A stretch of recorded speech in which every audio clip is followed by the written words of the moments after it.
The letter was discovered at 3:17 a.m., tucked between the yellowing pages of an old philosophy book she hadn't touched in years.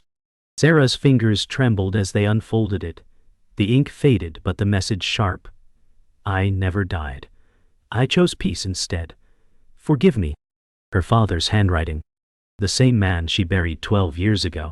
Outside, the rain whispered against the glass, as if echoing the quiet betrayal. Her breath caught in her chest.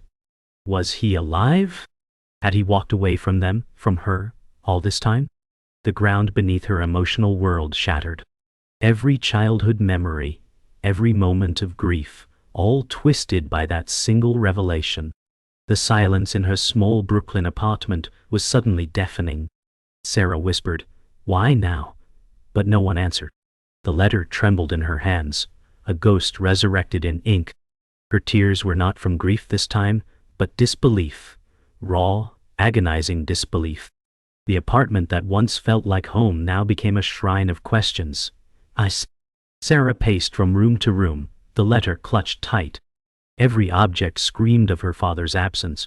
The dusty chessboard he taught her on, the cracked photograph frame still perched above the fireplace. 12 years of mourning now felt like a cruel joke. Was I grieving a ghost or a liar? She whispered. Every corner of the space seemed haunted, not by death, but by choice. Her father chose to vanish.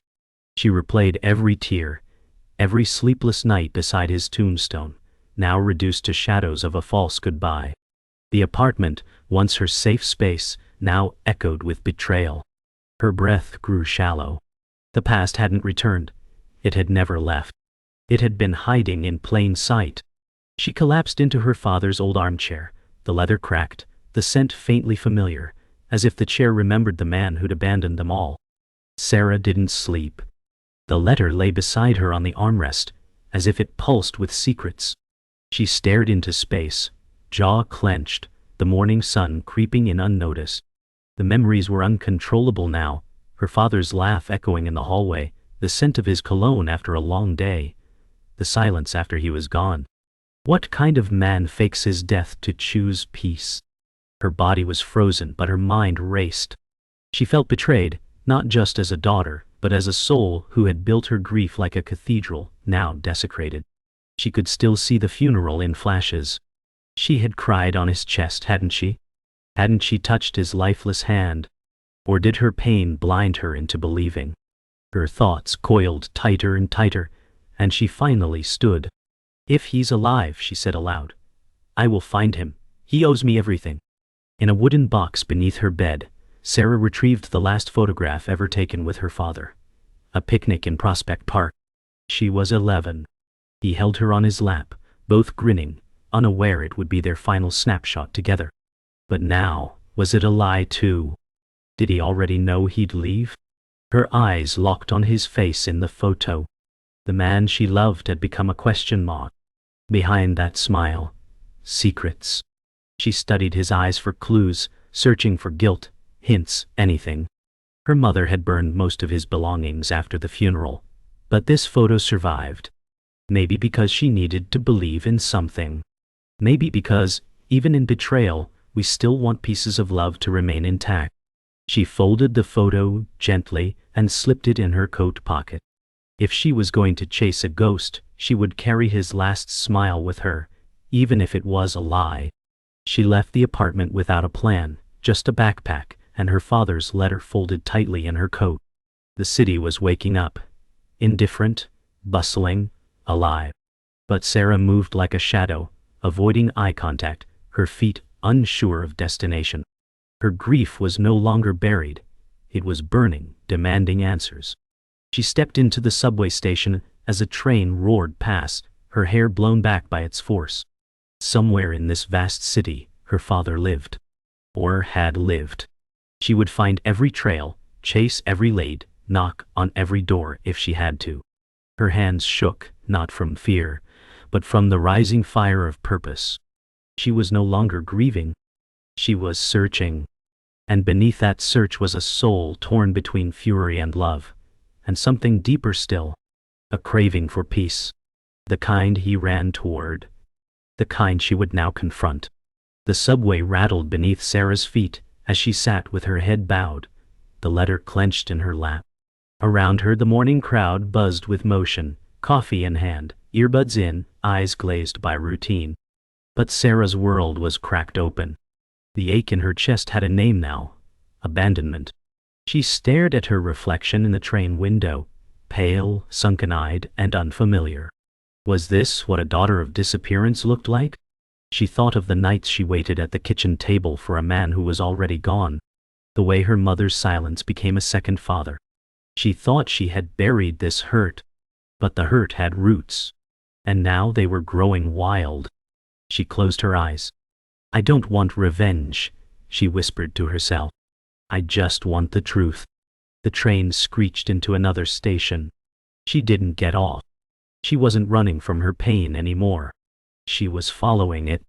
Sarah visited her childhood block, the red bricked row houses, the leaning street lamp at the corner store where her dad once bought her licorice.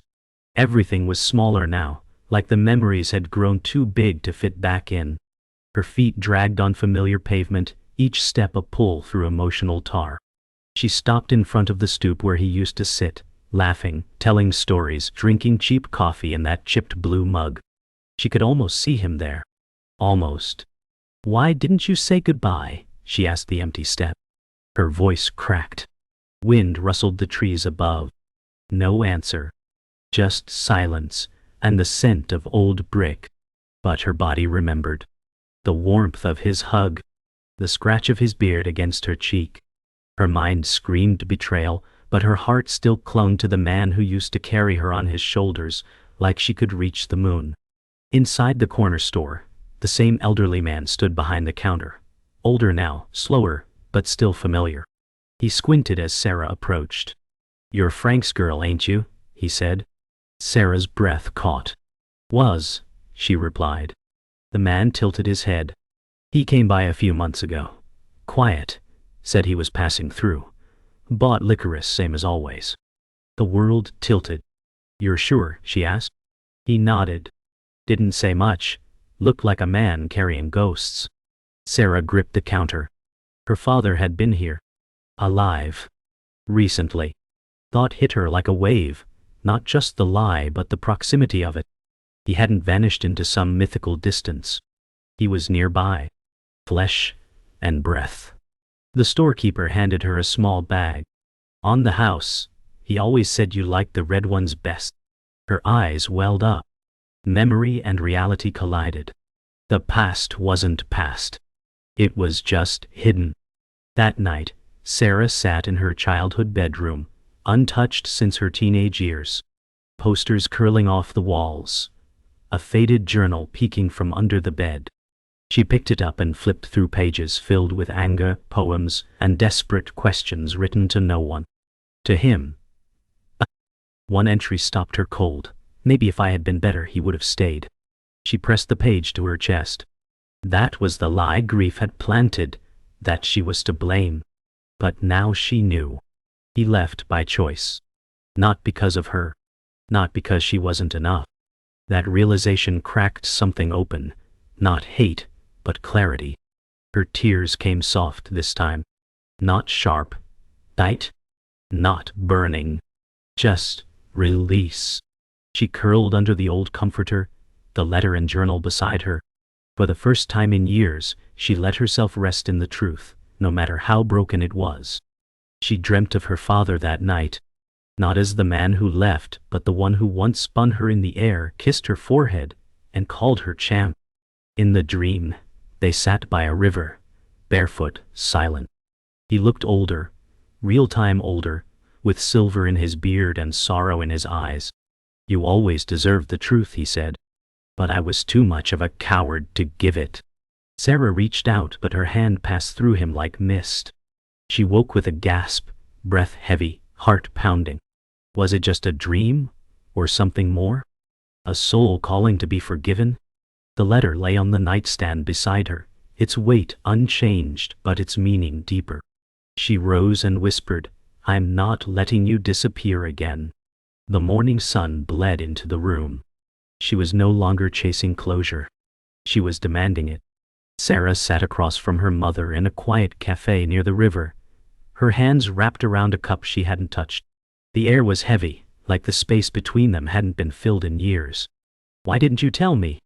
Sarah asked. Her mother stared at the steam rising from her tea. "Because I buried him too, in my own way, and I was afraid of digging him back up." Silence stretched. "You knew?" Sarah's voice cracked. Her mother nodded, eyes glistening. "He sent one postcard. From Kyoto. Said he was meditating in some mountain temple, finding peace." Sarah's voice turned cold. "While I cried over his grave," her mother whispered, "he thought it would be easier. For you." Sarah slammed the cup down. "He chose silence. You chose lies." The river outside shimmered in the morning sun, but their table sat in shadow. A daughter's grief had grown into fury, and her family was cracking beneath it. In the attic of her childhood home, Sarah searched boxes sealed in silence. She tore through photos, letters, half-written notes, fragments of a life abandoned. Then she found it, a leather-bound journal, thin and fragile. Inside, her father's words, meditations, poems, confessions. "I died the day I lied to my child, but peace is not silence. It is the courage to look shame in the eye." Her hands shook. The words felt raw, unfinished, desperate. Page after page revealed a man battling his guilt in solitude. He hadn't run to escape her, he'd run because he believed he'd already failed her. Still, knowing this didn't soothe the fire. Her life had been shaped by his absence. Love, buried under fear. Truth wrapped in retreat. She hugged the journal to her chest, tears falling freely. Her father had been alive in those pages all along. But it wasn't enough. Sarah met with Father Elric, the priest who had officiated her father's funeral. They sat in the quiet chapel, candles flickering, light broken by stained glass. "Was it a real body?" she asked, voice low. The priest sighed. "No one asked to see him. Closed casket. Your mother requested privacy." Sarah's hands curled into fists. "So you never questioned it?" He met her gaze. "Sometimes we lie for peace, Sarah, but peace built on lies will always tremble." She stood, rage blooming in her chest. "I mourned a lie. You helped bury a ghost." Father Elric reached out. "What you buried was pain. That doesn't make it less real." But it did. Sarah left the church without looking back, the stained glass warping into crimson and gold behind her. Truth had become a knife, and it was slicing through everything she thought was sacred. Her phone buzzed. An unknown number. A soft male voice on the other end. "You're looking for Frank." Sarah froze. "Who is this? A friend? He's in the mountains now, but he's not well." Her pulse pounded. "Why are you calling me?" "Because he kept the photo of you, always, and now he wants to be found." The voice gave coordinates. "He'll be at the old shrine near Lake Kuro, but don't expect a reunion. Expect a reckoning." The line went dead. Sarah stared at her reflection in a darkened train window again. This time, she didn't look broken. She looked ready. She packed the journal, the photo, the letter. She was no longer a grieving daughter or an abandoned child. She was a storm gathering direction. And if he was truly waiting, he would face everything he left behind. At the airport, the world moved in choreographed haste, departures, arrivals, gate calls, but Sarah stood still. One backpack. One letter. To Yuan. One purpose. Her name was no longer echoing in sorrow, but vibrating with intent. At the boarding gate, she watched people embrace, say goodbyes, reunite, all acts her father had denied her. But she wouldn't deny herself the final chapter. Not anymore. As she stepped onto the plane, she thought of everything she was carrying. Grief, yes, but also fire. Memory, yes, but now truth. She took her seat by the window, pressed her hand to the glass as the plane rolled forward. Somewhere far across oceans and mountains, the man who had vanished was waiting. And this time she wasn't coming to mourn. She was coming to speak, to confront, to listen, or to say goodbye properly, even if it broke her again. The mountains of Japan rose like giants wrapped in clouds, their silence more profound than words. Sarah stood at the edge of the trail leading into the forest, her breath fogging in the cold morning air. She clutched the coordinates scribbled on the back of a boarding pass. Lake Kura was just beyond the ridge. Locals had spoken of an old shrine where monks once meditated in isolation, now abandoned. She walked, boots crunching frost. The farther she went, the more sound seemed to vanish. Her heartbeat became the only rhythm. The trail narrowed, choked by trees heavy with snow. And then, through the mist, she saw it. The shrine, weathered and ancient, cloaked in moss and memory. A figure sat at its entrance, still as stone. Hooded, waiting. Her steps slowed. Her throat closed. Every part of her wanted to run, but she didn't. She walked forward, into the unknown. The hood fell back. The man looked up. His beard was silver now, hair thinner, but the eyes, her father's eyes, remained. "Sarah," he said, voice gravel and wind. She froze. This wasn't a dream. It wasn't some imagined ghost. He was real. Alive. What? Her fingers curled into fists. "You let me believe you were dead." He looked down, shame softening his face. "I was dead, to myself. I couldn't be the man you needed." She stepped closer. "So you chose peace, and left me to rot in silence." His shoulders slumped. "I thought the pain I'd bring by staying would be worse."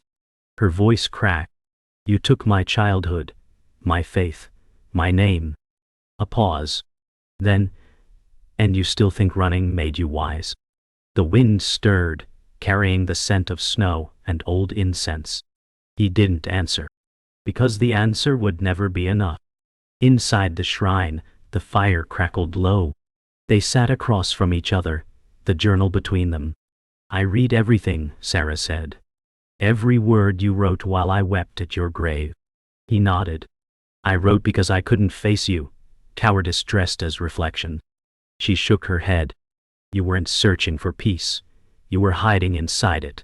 He looked up sharply, but didn't deny it. "I wanted you to be free of me," he whispered. "But I never stopped loving you." Her voice turned to ash. "Then, why didn't you come back?" His eyes misted. "Because I thought love required vanishing. I was wrong." Sarah took the journal, ran her fingers over the cracked leather. "You wrote your truth, but you never gave me mine." The fire snapped loudly, throwing embers into the air like memories. In that silence, the weight of 12 years hovered and began to shift. Her father held out a box, hand-carved, worn smooth by time. "Your mother sent this, years ago. I never opened it."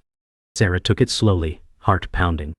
Inside, a lock of her childhood hair, a birthday card she never knew existed, and a small voice recorder. She pressed play. Her own voice, age 12, sang a broken warbling tune. "Happy birthday, Dad. Come back soon." Her breath hitched. "She sent you pieces of me?" He nodded, tears carving lines down his weathered cheeks. "And I couldn't open them.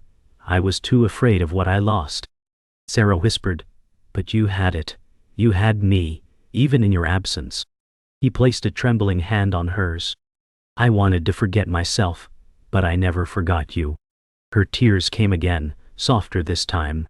Not for what he did, but for what could never be undone. The box closed, but something inside her had opened. They sat in silence until the fire faded to embers. Her father broke it first. "I don't deserve forgiveness." Sarah looked at him, voice calm but unshaken. "Then don't ask for it. Just listen." She told him everything, the years lost, the birthdays spent alone, the therapy, the fury, the longing. She didn't cry. Not this time. She spoke like someone exhaling poison from her lungs. And he listened, without flinching, without apology. Just presence. When she finished, he reached into his robe and handed her a stone, smooth, engraved with a single word in kanji, Zanshin, remaining mind, this is for what stays with us, even when we try to let go, he said. She closed her fingers around it. Then I'll carry this, but you'll carry me. For the first time, they didn't need to speak anymore. They just sat, the silence finally honest. The next morning, the mountain mist had thickened. Sarah stood at the edge of Lake Kuro, the stone in her hand, the shrine behind her. Her father approached, steps slow, deliberate. Where will you go now? She asked. He looked out over the water. I'm not running anymore, but I don't expect to return either. She studied him, this fragile man once cloaked in mystery. You vanished to find yourself. What did you find? He paused, then whispered, that peace without truth is just silence pretending. Sarah turned the stone in her palm. And truth without peace? She asked. He looked at her. That's what you've carried. The words hit hard. She had built her identity around a wound. And now, standing on this shore, she realized healing wasn't a return. It was a release. She dropped the stone into the lake. It vanished without a sound. Her pain didn't vanish with it, but it stirred. Inside the shrine, her father knelt at the altar for the first time in years. Sarah stood near the doorway, watching as he bowed his head. I never learned how to pray, he admitted. I only learned how to hide. Sarah stepped closer. Prayer isn't asking, it's witnessing. He looked back at her, eyes full. And you? What are you witnessing now? She inhaled deeply. A man made of mistakes, and a daughter who refuses to be defined by them. He smiled faintly. That's more than I deserve. Sarah knelt beside him. It's not about what you deserve. It's about what I'm willing to carry forward. They sat in silence, the incense burning thin trails into the air. The shrine didn't cleanse their story, but it held the truth, the fracture, and the fragile bridge between them. In that stillness, Sarah felt something shift inside her. Not forgiveness, but freedom. Later that evening, Sarah walked alone along a high ridge path above the lake. The wind pulled at her coat, the sky painted in fading purples. The journal was in her backpack, but her steps felt lighter. She looked out across the valley and screamed. Loud, raw, primal. A release years in the making. No words. Just sound. Her voice echoed off the peaks and vanished into the silence. For the first time she wasn't afraid of being loud, of taking space. She sat on a stone and watched the clouds swirl below. She didn't know what the future held, whether her father would stay or vanish again, but she knew this: she had faced the pain. She had spoken the unspeakable. She had not shattered. Her voice had filled the mountains, and the mountains had not broken. That was power. That was peace earned, not given. Back at the shrine, Sarah packed her things in silence. Her father stood at the doorway watching. You're leaving, he said. She nodded. I came for answers. I found pieces instead. He lowered his gaze. Will I see you again? She paused, then replied. That depends on you. I've stopped chasing ghosts. He stepped forward but didn't reach for her. What will you tell the world? She looked him in the eye. That I met a man in the mountains, and he taught me what running costs. He smiled, bittersweet. That's fair. She zipped her bag. I'm not erasing the past. I'm just no longer living inside it. He opened his mouth to speak, then stopped. She turned and walked into the woods, the shrine slowly disappearing behind her. Every step forward was a reclaiming. She wasn't healed, but she wasn't lost either. Not anymore. The train back to Tokyo sped through the countryside. Sarah stared out the window, her reflection clearer now than it had been weeks ago. In her lap sat the journal, not clutched, but resting gently. Her phone vibrated. A message from her mother. Did you find what you needed? She replied, I found what I deserved. No further explanation. She leaned back, letting the rhythmic clatter of the tracks lull her. She thought of her father, still at the shrine, alone but no longer invisible. She thought of her own voice, echoing in the mountains. Not everything had healed, but something had aligned. As the train dipped into a tunnel, her reflection disappeared. She smiled. She didn't need it to see herself anymore. When the light returned, she didn't look back at the glass. She closed her eyes. Not in sleep. In peace. Back in Brooklyn, Sarah unlocked the door to her apartment with a quiet click. Everything looked exactly as she left it. The dusty chessboard, the letters still on the table, the silence pressing softly against her ribs. But she had changed. She placed her backpack on the floor and walked slowly to the window. The city buzzed below. Life hadn't paused while she left to chase shadows. And yet something inside her had finally quieted. She took the letter from the table, the beginning of her unraveling, and placed it inside the journal. No fire. No ritual. Just closure. The ghost of her father no longer haunted the walls. He had been made real, made flawed, and finally made separate from her own identity. She whispered to the window pane, "I'm home, not to the apartment, but to herself." And for the first time the silence wasn't empty. It was hers. Sarah walked into her therapist's office, sat down and said, "I found him." The therapist raised an eyebrow but said nothing. Sarah continued, "He's alive, and broken, and so was I." She exhaled, long and slow. "But we talked. I screamed. He listened. It didn't fix everything, but it cracked something open." The therapist leaned forward. "And how do you feel now?" Sarah stared at her hands. "Like I took back my story.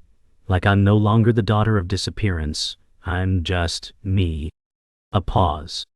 "I still get angry, but it doesn't own me now." The therapist nodded. "Then maybe that's the beginning of peace." Sarah smiled faintly. "It's not a straight line, is it?" "Never is," the therapist replied. "But it's real." And in that quiet room Sarah's story settled. Not as a scar to hide, but a map she could now hold without fear. Weeks later, Sarah visited her father's old grave. The stone still stood, weathered and solemn. She knelt beside it, journal in hand. "I thought this was you," she said aloud. "And in some ways it still is. The man I grieved. The one I needed." She opened the journal and placed it at the base of the stone, gently pressing the cover closed. "You're not here anymore. But this version of you, this absence, deserves to rest too." The wind rustled through the cemetery, cool and clean. Sarah touched the stone one last time. "Goodbye," she whispered. And meant it. Not with bitterness, but with grace. She walked away, not looking back, not needing to.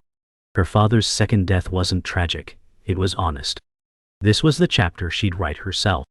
Not in mourning, but in motion. Not for him. For her. Later that night, Sarah hosted a small dinner. Just laughter, music, old friends, and candlelight. No stories about grief. No mentions of loss. Just presence. Someone toasted to new beginnings, and Sarah raised her glass with the rest. She didn't speak, didn't explain her absence or return. She simply smiled. She had returned to life not through explanation, but by choosing to live it again. The people who truly knew her didn't ask for the wound's map. They simply held her hand when she reached for theirs. She glanced around the table, and for a moment saw her father's empty chair, not haunting, just silent. A space no longer filled by pain, but acknowledged. Honored. She took a bite, let the music rise, and laughed at a joke too small to remember. Grief had taken much, but it hadn't taken her laughter. Alone again, Sarah sat on her rooftop beneath the stars. The city pulsed below, but up here, it was quiet. She held no letters, no journals, just a cup of tea and the sound of her own breath. For once, she wasn't waiting for answers. She had found something steadier than forgiveness. Acceptance. The stars didn't care about her pain. The sky didn't ask questions. It simply remained, vast, still, present. Like she had learned to be. She looked out into the night and whispered, I carry it all, and I still rise. Her voice didn't echo, and that was okay. Some truths don't need to be heard to be real. They only need to be lived. She smiled to no one, wrapped her arms around herself, and closed her eyes. Tomorrow would come, and she would meet it, not whole, but honest. And that was enough. It was spring now. The city had thawed. Sarah sat on a park bench, watching children run barefoot across the grass. She wore no makeup, no mask, no armor, just herself. A book rested beside her, unopened. She didn't need words today. She only needed wind and sun, and the rustle of trees that didn't ask anything from her. Across the lawn, a father spun his daughter in circles, her laughter soaring like music. Sarah smiled, not from envy, not from grief. Just observation. She no longer measured her life by what was taken. She measured it by what she chose to feel, to remember, and to release. The sun hit her face, and for a brief second, she closed her eyes and simply existed. No pain, no past, only presence. And in that stillness she realized, peace wasn't something to chase. It was what arrived when chasing stopped. That evening, Sarah opened a blank notebook. No journal filled with someone else's regrets. No letters from the past. Just clean, untouched pages. She clicked her pen but didn't write right away. Instead, she stared at the blankness. Not as emptiness, but as potential. She smiled. This wasn't about creating something profound. It was about claiming authorship. Her story had always been written through others. Her father's silence, her mother's protection, her younger self's aching questions. Now, finally, it was her turn. She scribbled a single word across the top of the page, beginning. No date. No title. Just a promise. She didn't know what would follow, but for the first time, the uncertainty didn't frighten her. It thrilled her. She had carried pain like a legacy. Now, she would carry choice. The past was still there, but it no longer had the pen. She went back to the river. Not to mourn, not to remember, but to walk. The same cafe where her mother once sat was still there. This time, Sarah entered. Alone. She ordered a drink, sat by the window, and watched the water move. Life had always been moving. She had just been holding her breath. Now, she let it flow. She touched her chest, not in pain, but in presence. Her father might still be in the mountains, or gone again, or meditating beneath another sky. It didn't matter. What mattered was that she had found herself, beneath every layer of grief, betrayal, and silence. She had excavated truth, and what remained wasn't ruin. It was foundation. She sipped her tea, let the warmth spread through her. Outside, the river curved like a story continuing. And this time, it was hers. One by one, she returned old objects to their resting places, not out of sentimentality, but out of understanding. The child's drawing went into a folder. The one her father gave her sat on the windowsill, not as a relic, but as a reminder. The journal was shelved among others, no longer sacred, no longer haunted. Her home was no longer a museum of mourning. It was hers again, a space for becoming. She stood in the center of her living room, quiet, then whispered, "Thank you." Not to anyone in particular. Just to the air, to the journey, to the ache that taught her how to breathe. The world hadn't given her closure. It had given her voice. And now she would live forward, not to erase the past, but to walk beside it, lighter. Not healed, but whole enough to hold herself upright. Night fell again, quiet and unceremonious. Sarah stood on her rooftop once more, wind brushing through her hair. She looked up, not for signs or messages, just to witness. The stars blinked above, unmoved. The city pulsed below, relentless and alive. And she, small, breathing, imperfect, stood in between. Not seeking answers, not needing them. Just here. Her lips parted, and she spoke, not to the sky, not to her father, but to herself. You survived, and that is enough." The words left her, soft but certain. A statement, not a question. A truth, not a hope. Her story didn't end in thunder or revelation, just in stillness. Just in ownership. She smiled, eyes full, not of tears, but of clarity. The past had shaped her, but it would not define her. She turned, walked back toward the stairs, and carried herself home.